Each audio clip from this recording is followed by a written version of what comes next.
عقبہ بن عامر رضی اللہ تعالیٰ عنہ کہتے ہیں کہ ہم رسول اللہ صلی اللہ علیہ وسلم کے ساتھ اپنا کام خود کرتے تھے، باری باری اپنے اونٹوں کو چراتے تھے۔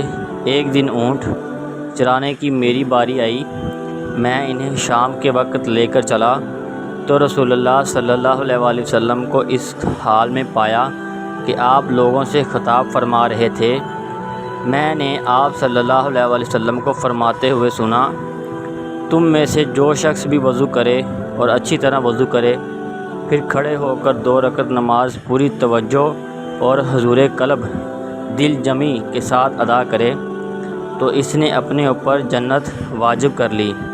میں نے کہا، واہ واہ، یہ کیا ہی اچھی بشارت ہے۔ اس پر میرے سامنے موجود شخص نے عرض کیا، عقبہ، جو بات رسول اللہ صلی اللہ علیہ وسلم نے اس سے پہلے فرمائی وہ اس سے بھی زیادہ عمدہ تھی۔ میں نے دیکھا تو وہ عمر بن خطاب رضی اللہ تعالیٰ عنہ تھے۔ عرض کیا، ابو حفصہ، وہ کیا تھی؟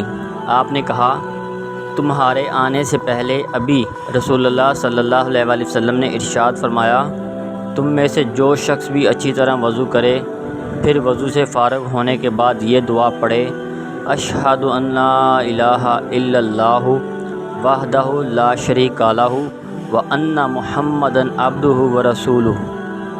میں اس بات کی گواہی دیتا ہوں کہ اللہ کے سوا کوئی معبود برحق نہیں، وہ اکیلا ہے، اس کا کوئی شریک نہیں، اور محمد صلی اللہ علیہ وسلم اس کے بندے اور اس کے رسول ہیں۔ تو اس کے لیے جنت کے 8 دروازے کھول دیے جائیں گے، وہ جس دروازے سے چاہے داخل ہو۔